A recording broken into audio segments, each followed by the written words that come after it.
kom kakkelovnsyre og alt sådan noget, ikke? Og så kom ud til det, som vi dengang kaldte for arbejderklassens helår, ikke?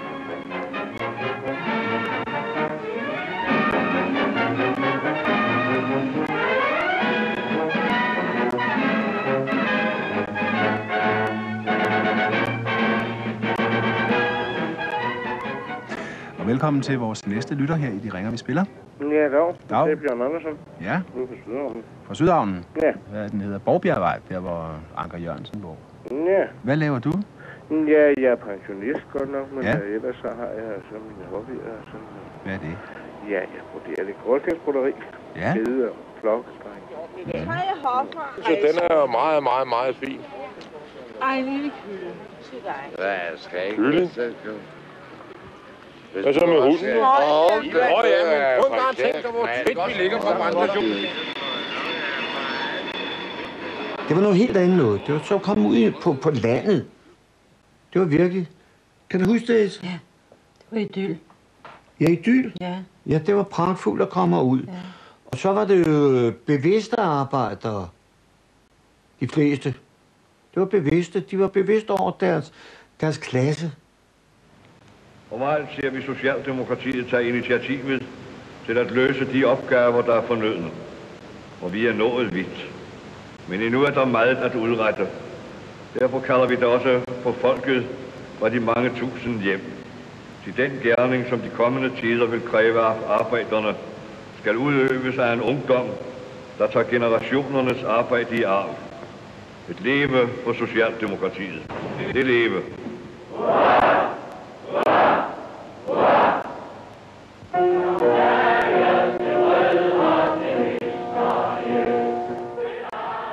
Den øverste der, det er John, den ældste af mine sønner. Og så er der Erik nede på den nederste.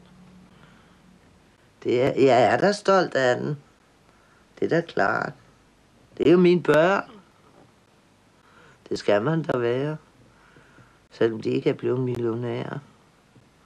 Det duer jo heller ikke. Det er Erik, der bukker sig ned.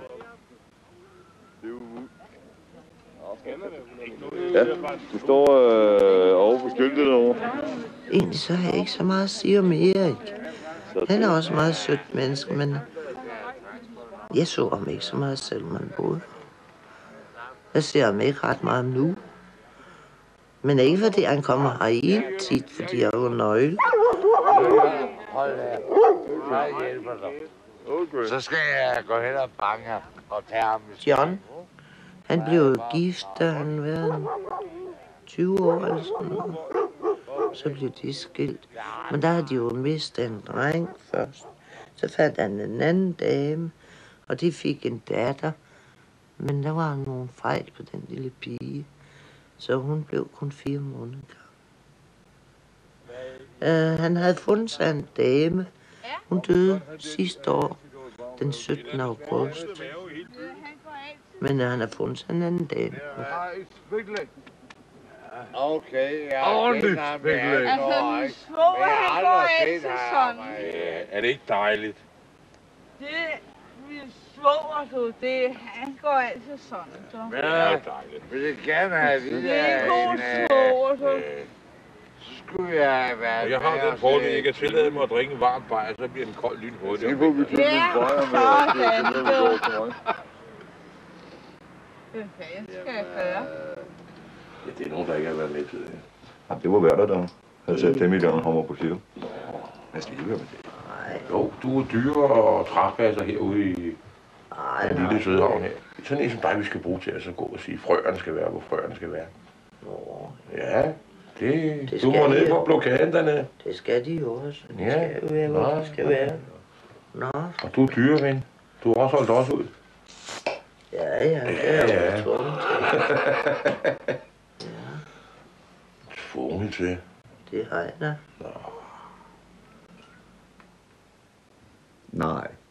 Else, det der, som vi flyttede ud til dengang, det er der jo ikke mere. Nej, det er det ikke. Det har forandret sig meget. Det har forandret sig uhyre meget. Hvis du tænker på, Lars, i dag, det kendte man jo slet ikke dengang. I dag har vi 5 væresteder. Væresteder, det vil sige for socialtabere, ikke?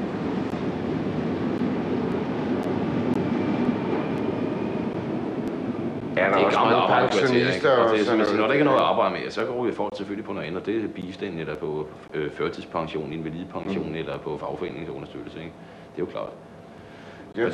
Altså, man skal aldrig glemme, at Sydhavn startede som et arbejderkvarter, og bygge på en gammel lårsplads, ikke? Så, altså, der har sgu aldrig været så fine fornemmelser herude, vel? Og der er ingen grund til at have det, vel?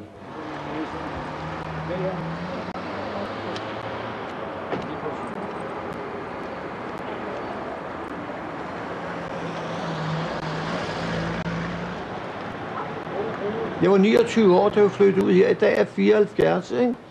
Else bliver 70, ikke? Hun var jo ikke en stor pige, da vi flyttede ud. Ganske vist havde vi 3 børn, og fik en til, nummer 4. Piger, men pragtfuld, du ved, ikke? Nu havde vi jo piger, der måske er nemmere end drenge, det ved jeg ikke, men... Ved du hvad, jeg har boet i et jomfrukloster. Det kan jeg godt sige dig. Det har været jordentligt. Tænk dig, jeg har boet med 5 damer. Er det ikke rigtigt?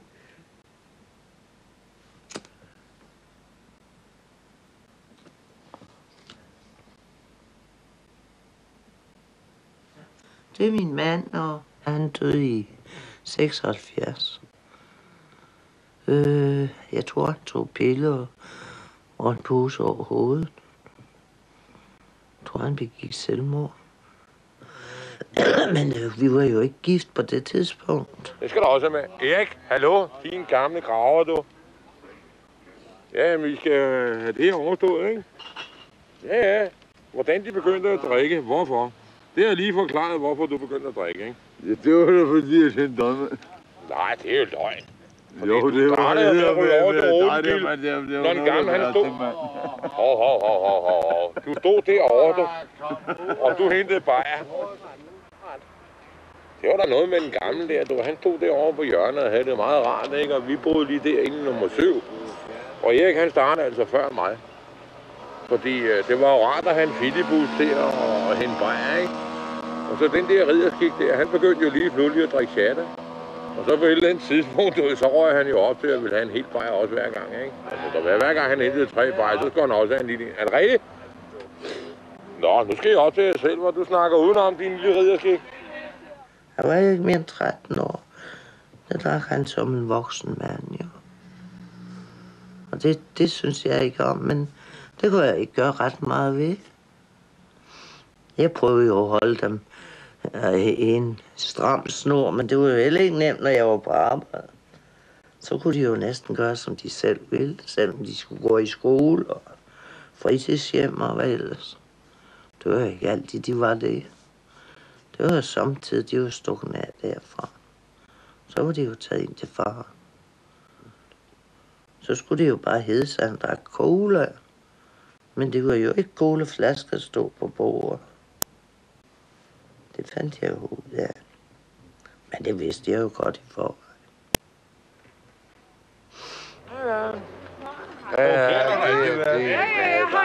Ikke nok, han har provokeret. Han har også til lidt. Jeg giver 25 hvis den her. Den er for lille til mig.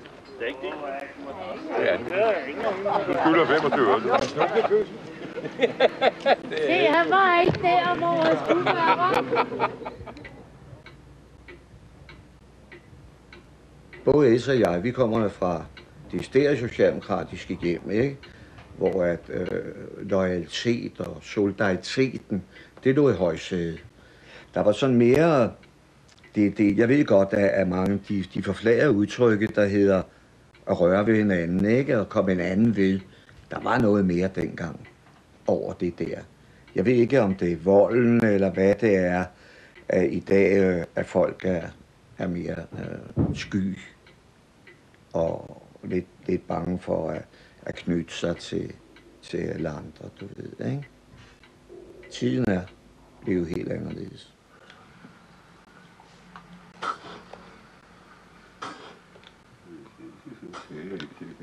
Alle de andre der, men altså, det er jo det der socialdemokrater og alt det der. Men det findes jo ikke i dag. Det gør de jo. Det gør de jo. Men altså, hallo, du. Nu sidder de jo krat om at knæve deres egen ben, ikke? Ja. Ja, det gør de sgu da. Jeg må nok få noget mere ud af, de får at knæve deres egen ben. Det gør de sgu da. Vi får det lidt med, sådan.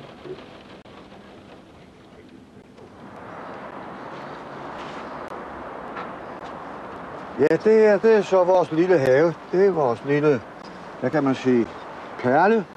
Her der har Else jo sit køkkenhus, hvor hun kan lave mad og kaffe og hvad vi ellers skal have. Og så er herinde noget, som jeg ynder at sige til min familie, mit atelier. Og der ser jeg så inde og laver nogle fantastisk talentløse billeder. Nej. Nu skal du høre en sjov sidebemærkning. Jeg var med i en gruppe, der udarbejdede et bydelsatlas over Sydhavnen.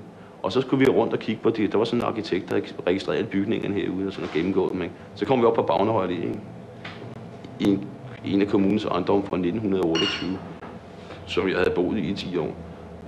Og den skulle vi så stå og beundre.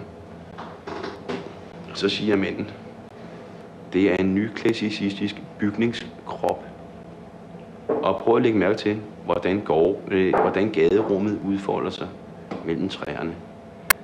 Og så stod han og roste det her hus, ikke? Og jeg boede oppe på 4. sal, ikke?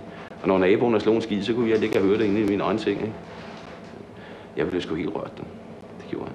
Tænk, alle de der fødder, alle de morgener, du vågner op og kolde fødder og skidt og lort, du, og hoste og hvad vi er.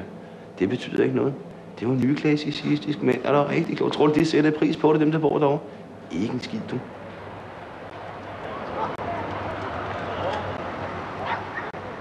Jeg synes, miljøet var meget godt herude dengang, men nu er det jo altså ikke så godt mere. Hvordan det? Der kom så meget vold derude. Jeg turde for eksempel ikke gå på gaden om aftenen. Det tør du ikke? Nej, det tør jeg bestemt ikke. Ikke meget. Nu min veninde, når hun har over, hun bor henne i nummer 14, og hun kommer herover. Jeg står altid i vinduet, indtil hun går ind af hendes dør, når hun går herfra. Der skulle jo ikke ske hende noget. Man ved jo aldrig, hvad der skal ske herude. Der sker jo meget. Det gør der vel også andre steder. Hvad er det, du har hørt, der sker? Ja, det er jo, når de er fulde, de unge mennesker, og stikker hinanden ned med knive, og det har der jo også været noget af herude. Vi skal sgu ikke være bange. Dem der drikker derude, de gør ikke nogen noget. Der er bare det, at hvis nogen sætter sig ud ved siden af dem, så vil de sgu da give plads. Men så vil nogen, at de vil jo sige, hvad fanden, der sidder fru Hansen over imellem drankerne, at hun begyndt at drikke. Det kan du godt se, ikke? Det er ikke sådan, at de provokerer os, eller... Jeg synes bare, det er synd for dem, og det er en skamplet, at de skal stå der. Ud af de der 500-600 mand, vi var før i tiden, da vi gik i skole over på ambassaden der og sådan noget der er vi jo en 10-15 stykker tilbage. Som rigtig kan tåle og så stadigvæk drikke bare, ikke? For alle de andre der, de er jo smuttet i svinget. Nej, du kan ikke tåle det. De drikker jo alt muligt mystisk, du vil lige fra hospitalsprit til alt muligt, og så ryger de mærkelige, og de tager piller og sådan noget, ikke? Selv sådan en nørd som dig, du går jo også ind og så har sådan en fjolleryger en gang imellem, ikke? Nå ja, det hænder, ikke? Ja, den er helt fin, og så drikker der Tuborg. Og vi ved også godt, når spiritusen trækker for langt ind, så finder man også på ting, som man jo ikke ville have gjort i ædru tilstand og sådan noget, ikke? Ved at læse lokalsprøjten eller lokalbladet, må vi hellere sige herude, så kan vi jo også godt se, hvad der sker af kriminelle ting. Men dine sønner er jo også sådan nogle. Ja, nej, men jeg tror ikke, det er de værste. Jeg tror, narkomanen er meget værre. Det er nok dem, vi skal være mere bange for. Det tror jeg. Det tror jeg, det er, fordi de skal jo bruge penge til det de nu skal have. Så de kan jo slås ned. Det er jo også det, der sker samtidig herude. Blandt andet med ham, der skal holdes under på den anden side af broen. Ja, hvad er det? Ja, han hedder Michael, men... Og hvorfor skal han holde sig der? Fordi han for eksempel har han slået en mand ned, der var 83 år gammel engang. Og en anden gang har han overfaldet en, som nu er blevet til en grøntsag. Og i nummer 20. Så han skal jo bare holde sig på den anden side af broen. Det er ham, der altid bliver jagtet. Mine drenge jagter ham altid. Det kan ikke slå os ihjel! De kommer op igen, ikke? For vi er noget! For os selv! Så kommer man ind på det der med, at de skulle bygge de hoteller derinde på Vesterbro. Der så jagede de alle junkierne herude. De stod op på broen, og så sagde de, at I kan bare gå ud til Sydhavn. Nej, det var sgu dengang. Og det kan ikke være rigtigt, mand, fordi vi er ikke interesseret i alle de junkier herude, men så får vi indbrud, og så får vi dit og datten, mand. Fordi hernede kommer der sgu ikke nogen junkier. Men det var dengang. Storm, hold nu din kæft og skub herovre, mand! Lige op der. Ja, det bliver vel godt lige op, før der ordentligt, mand. Er der ordentligt, mand? Storm, sæt dig ned og klap i. Så er der kraft, mand. Sid lige der. Gud giver dig, sgu da ikke noget. Sådan nogle ting, som narkomaner stikker sig, det er jo sådan noget, det er jo unormalt. Det er jo ikke noget, man selv skal gøre. Det er jo kun, hvis man går til læge, synes jeg. Jeg synes ikke sådan noget, det hører nogen steder. Heller ikke, at de går og får så mange piller. Det er der mange, der siger, når nogen spørger, hvor de bor, så siger de musikbyen. De vil ikke sige Sydhavnen. Det er rigtigt. Ja, det er vi jo to jo ikke bange for. Nej, altså, når vi er på, det hører man mange, der siger. Når vi er på højskole, eller vi er på ferier, og folk siger, hvor bor vi? Bor ude i Sydhavnen. I Sydhavnen! Ja, det er rigtigt. Hvad er der med Sydhavnen? Hold op, mand. Det er jo det værste forbryderkvarter, bliver der sagt. Der bor jo masser af gode, solide borgere herude, ikke? Du har da også en masse historier med, alle står hernede og har en eller anden drøm om at få et eller andet job, ikke? Ja, og hvad får de? De får ikke en skid. De får ikke en skid, vel? Men altså, så sker der jo altså sådan noget samlingshalløj der, hvor vi bare står, og så siger vi, nå ja, vi er sgu også ligeglade, fordi i morgen der søger vi os noget, der er bedre. Det kan også vemmeligt at være arbejdsløs i dag, men det var på en anden måde. Det var altså, når folk var arbejdsløse, langvarige arbejdsløse, så kunne man se det på. Der havde min far en kort periode som arbejdsløs. Og jeg kommer hjem og lukker mig ind. Stiller så nysteren i korridoren. Og så lukker jeg døren op ind til stuen. Der sad min store, stærke far. Han var lige så bred som en dør. Han sad og græd. Og da han græder, så begyndte jeg sgu også at tude. Jeg har aldrig set ham græde før. Så han lige hørte i radioen, at statsminister Madsen Mygdal, der var kommet til der omkring 28-29 der, ikke? Han havde sat de arbejdsløse understøttelser ned fra 19 kroner til 17 kroner. 2 kroner, det kunne min mor lave mad for i nogle dage i hvert fald, ikke? Der sad han der. Det er sådan et billede. Det slipper mig aldrig om den arbejdsløshed, når de gik arbejdsløse. Da de der ældre socialdemokrater var unge, var der ikke 415.000 arbejdsløse eller noget den dur, tror jeg. Der skulle man ikke have et 10 gennemsnit for at komme ind på en eller anden uddannelse på universitetet, men som jordmor eller hvad fanden ved jeg, ikke? Det er jo totalt, altså. Det er jo udsovsning. Dengang var der jo anderledes, ikke? Og om 20 år vil det være anderledes, så sidder jeg måske i min rullestol og siger, ja, dengang jeg kunne gå, der var det sgu noget bedre i 94, ikke? Altså, det udvikler sig hele tiden, ikke? Der er mange ting, der ødelægger kvarteret. Druk ødelægger selvfølgelig også kvarteret. Lige så vel som mange andre ting gør.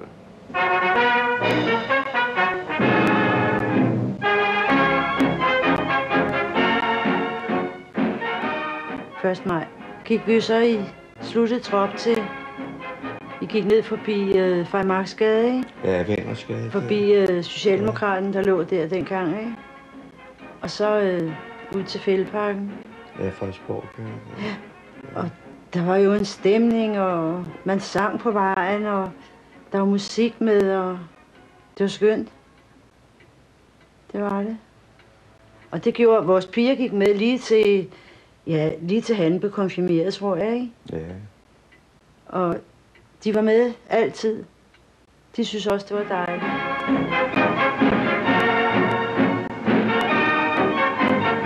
Jeg har skrevet et digt, der hedder, når har nogensinde båret en rød fane. Har man en gang båret en rød fane, du, og mærke bruset, du, når den smælede fanen deroppe, og hørt kammeraterne nede i gelederne, du, synge, og mærke, at lige bag mig, der gik Esse med vores 4 små piger, med bøgegrene og alt det der, ikke? Så er det uforståelige dag, at sådan nogle smukke 1. maj-dage i Fældeparken, at de kan gå hen og blive til sådan en gang gedemarker i dag, du. Det er blevet lidt udvandet efterhånden. Nummer 9. 49. 38.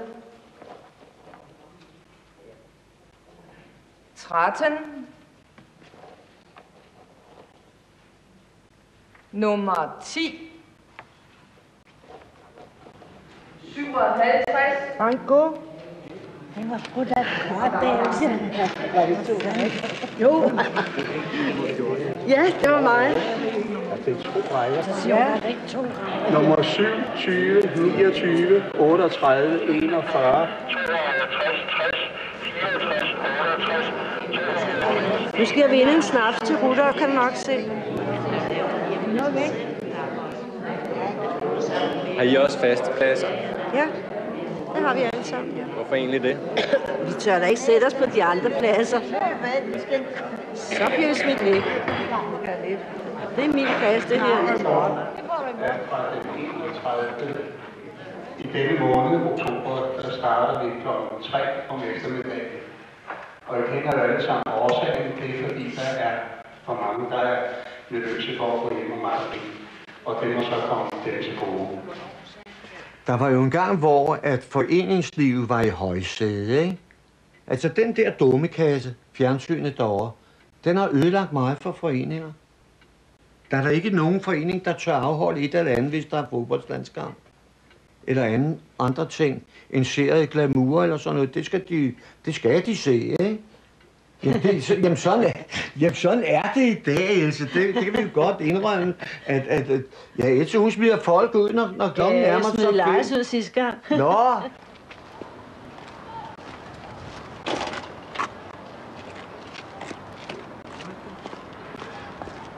Er det også nogen, vi skal have?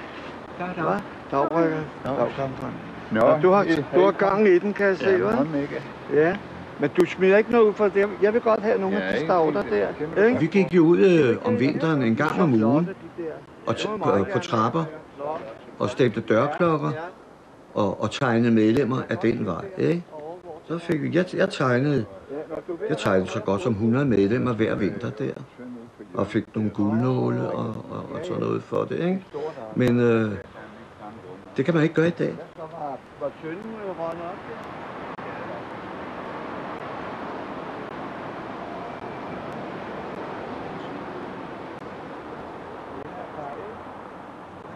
Druk ødelægger kvarteret. Forurening ødelægger kvarteret.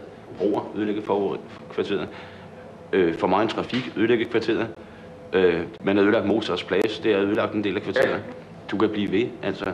Grøntsagerne er forgiftet nede i haverne og sådan noget. Det ødelægger sgu da også kvarteret, ikke? Man kan ikke bade i havnen med det, ødelægger måske. Kort og langt, det ødelægger hele vores kvarter herude der, ikke? Med den bro der. Det ødelægger det hele. Der er mange, der synes, at sådan nogen som jer, der står på hjørnet og drikker, de skulle finde noget andet at tage sig til. Det synes jeg også. Det synes jeg også. At de skulle finde sig en anden at tage sig til. Der er ikke noget med at finde noget andet at tage sig til. Hold da, altså folk, der står på hjørnet der, de må lave noget andet, mand. Hvorfor skulle de det? Jo, i stedet for at stå sammen med dig. 30 kroner til det. Du er altså alt. Det er alt. Sådan er livet herude i Sydhavnen jo ikke. Og vi er et hårdt belastet kvarter. Men vi holder edderdumme sammen. Det er det korte og lange.